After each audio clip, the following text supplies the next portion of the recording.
Une question géopolitique, sommet des BRICS, peut-on arrêter Vladimir Poutine? C'est notre grande interrogation.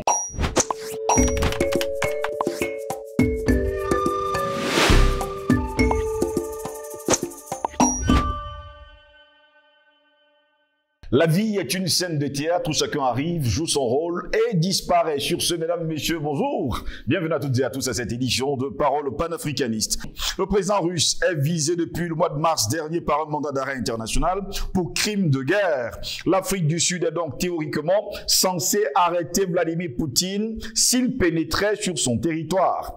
Arrêter Vladimir Poutine reviendrait à déclarer la guerre à la Russie, a estimé le président sud-africain Cyril Ramaphosa dans des documents publiés mardi dernier en plein débat national sur l'accueil du président russe dans le pays pour le sommet des BRICS. Vladimir Poutine est donc invité au sommet prévu du 22 au 24 août à Johannesburg de ce groupe de 5 grandes puissances émergentes, si jamais elles sont émergentes, parce que ce sont les grandes puissances aujourd'hui, l'Afrique du Sud, le Brésil, la Chine, l'Inde et la Russie. Ces 5 pays, mesdames, messieurs, possèdent aujourd'hui 35% du PIB mondial, pendant que le G7, le G8, le G20 n'ont que 31% du PIB mondial. Il faut également le préciser. Eh bien, il faut préciser par ailleurs que cette rencontre sera présidée par Cyril Ramaphosa du côté de Pretoria. Mais le président russe est visé depuis le mois de mars par un mandat de la Cour pénale internationale pour crimes de guerre, de déportation d'enfants ukrainiens depuis l'invasion, on va le dire comme ça, depuis l'opération militaire russe en Ukraine, des accusations que Moscou rejette d'ailleurs en bloc et que nous également, nous rejetons en bloc. D'ailleurs, on parle d'une génération consciente qui pense que tout cela n'est que pur mensonge. En tant que membre de la Cour pénale internationale, l'Afrique du Sud est théoriquement censée arrêter Vladimir Poutine s'il entrait sur son territoire. Un sérieux dilemme diplomatique pour Pretoria qui refuse de condamner Moscou depuis le début justement de cette opération militaire spéciale en Ukraine. L'affaire a pris donc un tour judiciaire car le principal parti d'opposition sud-africain, l'Alliance démocratique, tente via la justice de forcer le gouvernement à s'assurer que Vladimir Poutine sera arrêté et livré à la Cour pénale internationale s'il met le pied dans le pays. À se poser donc la question, l'Alliance démocratique est financée par qui? Dans une déclaration sous serment, Cyril Ramaphosa a qualifié la requête de la DA d'irresponsable. Il déclare, et je cite, « La Russie a clairement indiqué que toute arrestation de son président en exercice équivaudrait à une déclaration de guerre. Cela ne serait pas cohérent avec notre constitution de risquer d'engager le pays dans une guerre avec la Russie », a-t-il écrit, estimant que cela contreviendrait à son devoir de protéger le pays. L'Afrique du Sud cherche donc à obtenir une exemption des règles de la CPI au motif que l'arrestation de Vladimir Poutine pourrait menacer la sécurité, la paix et l'ordre de l'État. Précise d'ailleurs Cyril Ramaphosa dans ce texte signé en juin dernier et à l'origine classé confidentiel avant que la Cour ne décide de le rendre public. Dans une interview récente avec un média local, le vice-président sud-africain Paul Machatile a indiqué que son gouvernement avait tenté de convaincre Vladimir Poutine de ne pas venir sans succès jusqu'ici. Le groupe des BRICS entend peser davantage dans les institutions internationales jusqu'ici dominées par les États-Unis. Le sommet de Johannesburg, organisé dans un centre de convention, sera leur 15e rencontre. Eh bien, voilà pourquoi nous également, nous nous interrogeons. Géopolitique, sommet des BRICS, peut-on arrêter Vladimir Poutine? Pour répondre à nos questions, nous sommes avec Omer Seda. Bonjour, bienvenue à vous. Bonjour, mon très cher Steve. Il est important pour moi aujourd'hui de rappeler un petit symbole bantou.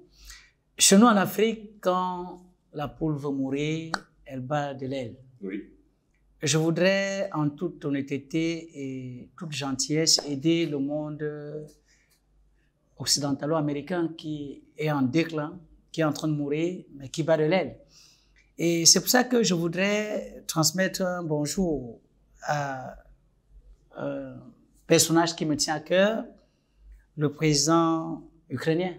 Je voudrais lui dire bonjour et demander où il en est avec les chats léopards, les chats éléphants, les chats panthères, les chats lions qu'on a envoyés.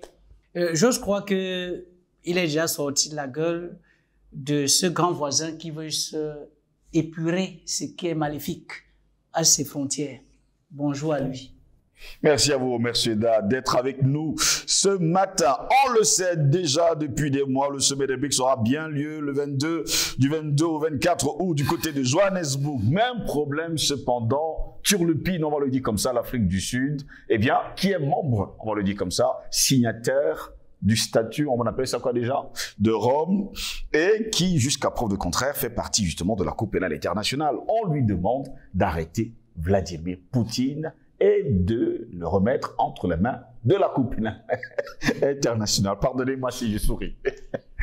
Mais, Monsieur Steve, vous m'invitez pour que je vienne me mettre à rire. C'est une scène de théâtre. Vous savez, il est souvent dit, il y a des blagues de mauvais goût.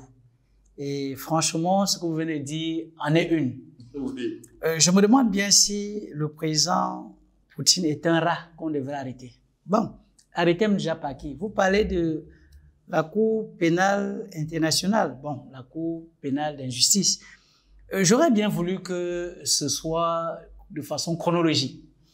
Que déjà la famille Bush soit arrêtée, que la famille Clinton soit arrêtée, que tous ceux qui ont sémé le bordel en Irak, en Syrie, en Libye, soient arrêtés, par souci de chronologie.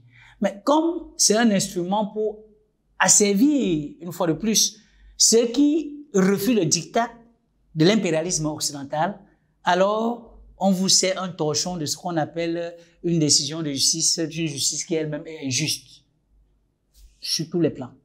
Et j'ai encore envie de me demander si les États-Unis sont signataires du traité de Rome.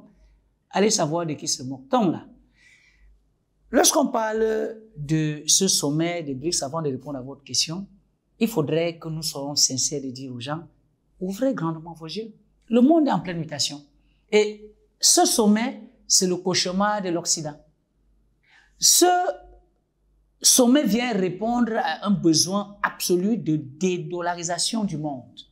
Voilà un pays qui, avec la planche à billets, peut battre ainsi des milliards de dollars, adossés sur rien, si ce n'est le vent de l'air pur, et passer le temps à imposer leur désidérata, leur diktat à pratiquement le monde entier, à tous les pays du monde entier. Alors, cette dynamique qui est née, BRICS, c'est une réponse pour dédollariser le monde et faire comprendre que nous ne pouvons pas être dans un monde monopolaire où un pays se targue le droit d'imposer à toute l'humanité des voies à suivre sur le plan économique, sur le plan politique. Encore que, mon cher Steve, je vous reconnais cette grande intelligence. Lorsqu'on parle véritablement de pays émergents, pays développés, puissance, j'ai parfois envie de me demander si ces amis de l'autre côté nous prennent pour des bêtes. Qu'est-ce qu'ils mettent même dans émergence? Vous avez tantôt parlé de 5 pays qui ont 35% du PIB mondial. Mais que les gens se permettent de s'asseoir sur quelques plateaux de télévision de l'autre côté et parler de ces pays comme des pays émergents. Comme des pays émergents. Parler de ces pays comme des espaces de trous à rats ou je sais trop quoi. Mais attention, mais ceux-là qui bombent le torse, ils sont à 31%. À cela, il faudrait bien pouvoir dire que si on enlève les richesses pillées en Afrique, les richesses du sol et du sol africain, j'ai bien envie de dire qu'ils ne seront même pas 11%. Ils doivent parfois apprendre à se taire. Ils doivent parfois apprendre à comprendre que lorsque les grandes puissances s'asseyent pour parler, il faudrait qu'ils se souviennent que leur puissance est bâtie sur le vol. C'est le mot. C'est pas outrancier. Le vol de l'Afrique, le vol de l'or, le vol du pétrole, le vol du diamant, le vol de tout ce que vous pouvez imaginer avec les accords mafieux, les plans mafieux de la FMI et de la Banque mondiale. Mais le BRICS dont on parle, ils n'ont pas besoin d'assujettir le monde. Ils n'ont pas besoin de plier. Ils sont inscrits dans une dynamique d'autonomiser l'économie mondiale. Quand je parle d'autonomiser l'économie mondiale, ça veut dire que chaque puissance ou chaque pays du monde devrait pouvoir apporter ce qu'il a de meilleur dans la construction d'un monde plus humain, d'un monde plus meilleur. Et lorsque cette initiative est entreprise, vous comprenez pourquoi j'ai pris le symbole de la poule qui bat de l'aile en mourant. Mais ce symbole, la venue des BRICS, le sommet de BRICS, la puissance que prend cette organisation annonce la mort d'un petit nain qui a passé le temps à faire croire qu'il est le centre du monde. Pendant ce temps, il faut également donner cette information à nos téléspectateurs. Lors de ce sommet, précisément, au sortir de ce sommet, le Brésil, la Russie, l'Inde, la Chine et l'Afrique du Sud ont décidé de créer une monnaie commune adossée à l'or. Est-ce ça qui fait peur aujourd'hui à l'Occident qui lui a à tout prix arrêté Vladimir Poutine? Mais pourquoi vous êtes gentil avec nous? Vous ne devez pas dire avoir peur, mais je ne voudrais pas censurer. Vous êtes un journaliste, un brillant journaliste, un panafricain de première heure. Mais j'ai envie de dire que ça ne fait pas que peur à l'Occident. Ça fait jaser. Ça fait même... Ça fait trembler. Ça fait trembler. Et vous voyez, en principe, quand on parle d'adosser une monnaie sur l'or, mais en réalité, ces pays-là, même l'or qu'ils ont là, dans une véritable justice, si la CPI était dans un travail sérieux, même si on va dire qu'on ne cherche pas les voleurs d'or, on commencerait par les arrêter. Parce qu'ils n'ont rien. Cet or-là, quand on va dire adosser la monnaie, alors, la plupart de ces pays membres du BRIC ont des richesses. Mais ceux qui passent pour être les dirigeants, les illuminés du monde, quelles richesses ont-ils? Rien. Le vent. Et c'est pour cette raison justement que nous sommes en train de dire que ce sommet annonce la fin de ce que j'appellerais la présomption de puissance. Il faudrait que le vocabulaire économique du monde entier soit revu. Il faudrait que le monde occidental revoie à la baisse son orgueil, très démesuré d'ailleurs, qui a passé le temps à utiliser des qualificatifs, des concepts creux pour imposer une domination à travers le monde. Des concepts tels que pays sous-développé, pays en voie de développement, pays à revenus intermédiaires. Bref, ce sont des concepts creux. Parce que je dis, on devrait pouvoir comprendre que lorsqu'on parle de puissance, lorsqu'on parle de la Chine, la puissance est palpable. Lorsqu'on parle de la Chine, la puissance est palpable. Aujourd'hui, on ne saurait parler à travers le monde de technologie sans faire référence à la Chine, à l'Inde, au Brésil même d'ailleurs. Mais de l'autre côté, leur puissance c'est quoi? L'homosexualité. Donc c'était ce mot de passage. Où se trouve leur puissance? Mais si ce n'est que ce trafic d'influence, si ce n'est que cette volonté manifeste à utiliser des concepts creux dans des chaînes de télévision acquises à leur cause pour pouvoir, je veux dire, implémenter cette politique de mondialisation qui voudrait créer des périphéries et un centre, et donc la clé du centre est entre leurs mains. Ce monde est foutu, ce monde est en plein déclin, et Pétersbourg va répondre plus aisément après, avant le sommet de... Le sommet des BRICS du côté de Johannesburg. Que vaut finalement la CPI? Est-ce qu'elle vaut quelque chose? Mais attendez, qu'est-ce que les instruments de domination du monde ont un jour valu si ce n'est cette volonté manifeste de pouvoir confiner les pays sous la domination yankee des États-Unis? Donc, la CPI, c'est un torchon. La CPI en elle-même n'est qu'un instrument, un levier juridique à travers lequel les États-Unis, la France, la Grande-Bretagne, l'Allemagne, bref, ces pays de l'oligarchie occidentale se servent pour pouvoir rappeler au monde, nous sommes les maîtres et lorsque nous parlons, vous vous taisez.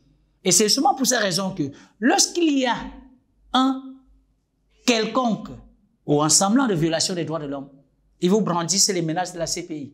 C'est le cas avec cette situation qui nous a fait rire, l'arrestation annoncée de Vladimir Poutine. Et c'est ce que nous sommes dit. Mais est-il là? Oh oui, je comprends bien. Ils ont raison de se souvenir de ce que ils sont allés bombarder un président dans son palais. Ils ont raison de dire qu'ils sont venus tuer un président qui donnait de l'eau, de l'électricité, à manger à son peuple. Je parle du guide libyen. Et on brandit son image à Mondovision. Oui, ils ont cela en image. Ils se sont dit qu'ils vont vivre dans l'impunité absolue. Mais ils ont oublié que à Saint-Pétersbourg était né un homme.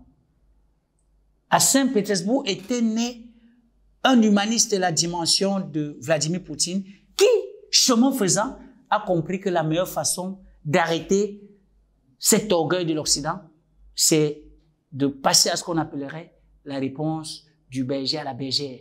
Et c'est pour cette raison que ce farfelu ou cette farfelue de décision d'arrestation du président Vladimir Poutine, c'est une blague de très très mauvais goût.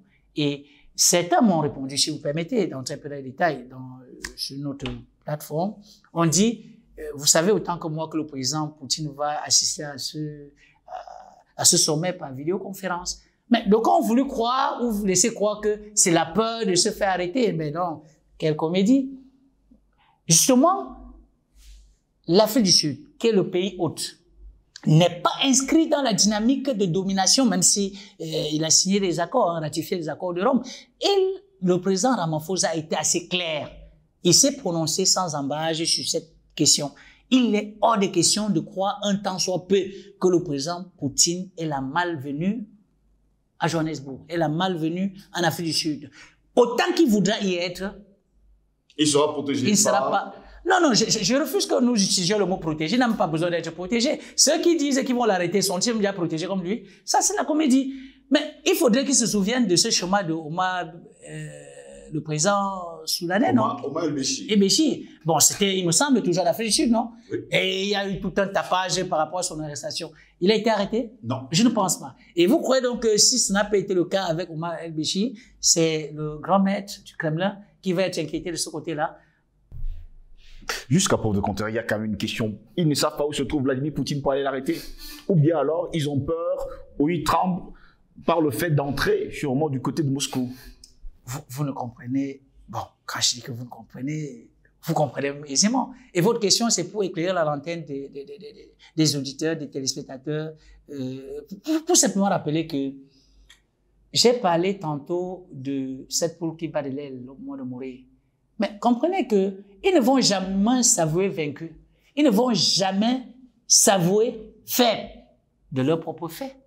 Il faut simplement qu'ils passent le temps à bomber le torse pour dire, voilà, nous pouvons faire telle chose pour faire peur. Non, ils ne peuvent même pas déjà faire peur aux jeunes panafricains que nous sommes. Moi, je me demande à savoir si un jour ils peuvent venir m'arrêter. Qui sont-ils? Et on a vu au niveau de l'armement mondial. Attention, du côté de l'Ukraine, je vois des gens suffoqués avec des léopards, des chats léopards, des chats lions, des chats éléphants. Et vous croyez que ceux-là qui se sont alliés à l'OTAN, et bref, un ensemble de puissances, entre guillemets, qui sont en train de suffoquer du côté de Kiev, sans pouvoir inquiéter le très, très patriote Vladimir Poutine. Vous croyez donc qu'ils ont la capacité militaire pour l'inquiéter? Vraiment, il ne faut pas rêver en couleur. Ça, c'est un rêve en couleur. Et simplement, disons les choses comme elles sont. Vladimir Poutine est au-dessus de ce monde occidental américain. Et il faudrait simplement, à défaut de le vénérer, le prendre pour un maître, il faudrait qu'il comprenne simplement que voilà quelqu'un qui a pris en déroute tout un ensemble de pays qui passaient pour être des maîtres de la géostratégie, de la géopolitique mondiale. Je sors en disant, même si c'est une parenthèse, vous avez suivi la marche vers Moscou qui est annoncée? Des gens applaudissent. Des gens ont annoncé la fin de Vladimir Poutine. Les gens l'ont annoncé agonisant, mourant, malade. Mais quand je vois ce monsieur encore plus rayonnant, encore plus fort, j'ai envie de dire que les arts martiaux qu'il fait, c'est largement suffisant pour donner même du percute à ces gens qui bavardent pour rien. Pendant ce temps, il y a quand même des télévisions américaines qui pensent que, jusqu'à preuve de contraire, le gouvernement américain veut diriger les Américains et surtout l'Europe vers une troisième guerre mondiale. Vous, qu'est-ce que vous en pensez? Nous avons toujours dit que nous ne sommes déjà même pas des ennemis de l'Europe. Nous avons des amis de ce côté en Amérique. Nous avons encore ce devoir, mon cher, très, très cher Steve, de conscientiser ces Européens, de conscientiser ces Américains. Et ils sont progressivement en train de prendre conscience de cela. Comprendre qu'en principe, ils ne doivent pas tomber dans le piège d'une oligarchie. Nous pesons nos mots, une oligarchie, parce qu'il s'agit d'un groupuscule de personnes qui veulent diriger le monde. Groupuscule de personnes également qui ont pas mal d'intérêt du côté de l'Ukraine. Il faut préciser par ailleurs que nous avons des informations, ils ont oublié des documents qui nous font savoir que Joe Biden et son fils Hunter Biden, Barack Obama et plusieurs autres sénateurs du côté de l'Ukraine ont pas mal d'intérêt de ce côté-là. Et d'ailleurs, là-bas, il y avait des laboratoires, je vais le dire également, biochimiques, pour nous pondre, on va le dire comme ça, des virus à n'en pas finir. Vous comprenez finalement que tous les organismes internationaux ne sont que des instruments de domination du monde. Et lorsqu'on parle de laboratoire, j'ai envie de faire un petit tour en arrière en pensant à cette maladie qu'on nous a annoncée comme l'hécatombe en Afrique, nous a servi, le Covid. Malheureusement, ces Occidentaux ne comprennent pas que le mensonge n'a pas de longue jambe. Il faudrait à un moment donné revenir sur terre. Ce qui se passe du côté de l'Ukraine, sans passer pour un donneur de leçons, c'est une opération militaire spéciale. Les mots étaient assez clairs, utilisés par l'homme fort du Kremlin. C'est de rappeler que par rapport au conformément aux accords de Minsk, il y a eu ce qu'on a appelé dans l'histoire les rideaux de fer. Il y a des accords qui ne devraient pas permettre un rapprochement par rapport à la notion d'intégrité, de protection des frontières de la Russie. Vous avez déjà entendu parler de ce qui s'est passé, ou du moins au Cuba, lorsque la Russie a brandi les bombes en direction des États-Unis. Mais c'était toute une panique de ce côté-là. Mais aujourd'hui, lorsque les gens se rapprochent de plus en plus pour confiner la Russie, en passant par des pays voisins, alors il faudrait qu'ils comprennent simplement que c'est mal comprendre que la lutte pour la survie, la lutte pour la sauvegarde de l'intégrité territoriale de la Russie ne peut que passer par cette riposte. Et cette riposte est bien que méritée, même si nous avons un peu de douleur à voir des personnes mourir. Mais si les gens ont choisi de mourir, si les gens ont choisi déjà que des gens de peu de foi, de mauvaise moralité viennent installer des laboratoires chimiques dans leur pays, ça veut simplement dire qu'ils ont choisi la mort. Et s'il est question qu'on puisse se débarrasser de ces malfaiteurs de notre ordre, alors la Russie va se souvenir qu'elle a libéré le monde entier des griffes de Hitler. Et s'il faille bien passer par l'Ukraine pour donner à l'humanité un peu plus de bon sens, ce ne sera qu'une bonne chose. Et pendant ce temps, on va calmement dire à nos téléspectateurs qu'un navire russe est finalement arrivé à Cuba. Et là encore, ça fait jaser pas mal de monde. Eh bien, ça faisait longtemps. Il y a aussi que Cuba se rapproche également de la Russie. Cuba a été toujours plus que proche de la Russie. L'Afrique a été toujours plus que proche de la Russie. Mais il me semble simplement que les Occidentaux ont la mémoire courte. Ils ne se souviennent pas que la Russie, de tout temps, a été toujours protectrice de la paix mondiale. Et lorsque cette oligarchie mondiale suffoquait au cours de la Seconde Guerre mondiale, il a bien fallu l'intervention de la Russie pour pouvoir arrêter l'hécatombe mondiale. Mais aujourd'hui, pour des enjeux de suivi, parce que ils veulent imposer au monde entier leur vision parcellaire, comme je l'ai dit, et de l'autre côté, il y a un monsieur panafricanement bâti, permettez-moi l'expression, les gens me diront qu'il n'est pas africain, mais chez nous en Afrique, l'humain est au centre de tout. Et la façon dont le président Vladimir Poutine regarde le monde de demain, c'est une tradition qui nous est chère, celle de mettre l'homme au centre de tout, celle de ne pas pouvoir réduire au nom d'un capitalisme international, au nom d'un, comment dirais-je, d'un impérialisme sauvage, vouloir réduire le monde à quelques pays, comme pour dire que vous allez me permettre toujours ces sorties un peu désordonnées, ce qu'ils appelleraient Conseil de sécurité, ce qu'ils appelleraient Communauté internationale. Mais j'ai envie de dire que sur 200 pays à travers le monde, sur quelle base sont-ils appuyés pour se croire être porte-parole du monde entier? Sur quelle base? Sur l'indice démographique? Sont-ils les plus nombreux? Sur l'indice financier? Ben, tantôt, vous avez dit qu'ils ont 32%. Le BRICS, c'est 35% du PIB mondial. Vous comprenez donc. 5 pays seulement. Vous comprenez donc que ce qui se passera du côté de Johannesburg, ce qui va se passer du côté de Saint-Pétersbourg, c'est une nouvelle dynamique. C'est le monde qui est en mouvement, c'est le monde qui bouge. Et l'Afrique avec, la Russie avec, que l'Occident le veuille ou pas, il va arriver un moment qu'ils comprennent que les grandes puissances de l'histoire occidentale ont connu le déclin. Je ne voudrais pas parler de l'Empire ottoman, je ne voudrais pas parler de l'Empire turc, je ne voudrais pas parler de la Grèce antique. Simplement, il faudrait qu'ils gardent encore un sursaut d'orgueil en comprenant qu'à force de vouloir installer misère et désolation à travers le monde, on pourra utiliser les mêmes couteaux qui sont servis pour nous éventrer. Et pendant ce temps, il faut préciser par ailleurs que du côté de l'Afrique du Sud, on déclare haut et fort, la Russie a clairement indiqué que toute arrestation de son président en exercice équivaudrait à une déclaration de guerre. Eh bien, je pose dans cette question, peut-on arrêter Vladimir Poutine? Il faudrait que je le dise en ma langue maternelle, que ça se comprenne. Je dis, mon cher Steve, c'est une blague de mauvais goût. Pour déjà arrêter Vladimir Poutine, il faudrait pouvoir déjà permettre à ce voisin, le nom est tellement bizarre, oui, son nom, la prononciation de ce nom. Bon, je n'arrive pas à prononcer ce nom. Mais il faudrait encore que les chats léopards, les chats éléphants qu'on lui donne en aide puissent se permettre d'inquiéter Vladimir Poutine. Si les gens n'arrivent pas, malgré toutes les réunions de l'OTAN, malgré tous les sommets de l'OTAN, à inquiéter Vladimir Poutine, c'est à Johannesburg qu'ils vont l'arrêter. Mais je refuse même que ce mot soit utilisé. Arrêter Vladimir Poutine. Mais au-delà d'une blague de mauvais goût, c'est un rêve en couleur. Et lorsque la Russie dit arrêter son leader, arrêter son homme fort serait le déclenchement d'une troisième guerre mondiale, mais j'ai envie de dire que la troisième guerre mondiale est amorcée depuis. La troisième guerre mondiale, c'est la dédollarisation du monde.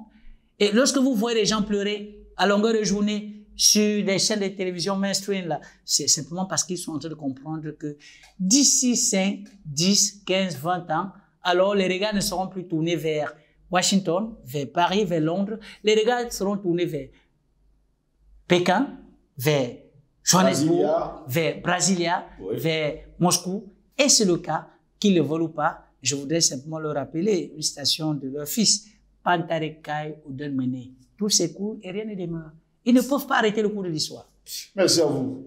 Au merci d'avoir été des nôtres. C'est toujours un plaisir de répondre panafricanement au présent à votre appel. Mesdames, Messieurs, merci de nous avoir suivis. Et n'oubliez surtout pas, la faiblesse de la force, c'est de ne croire qu'à la force. Agréable journée à toutes et à tous.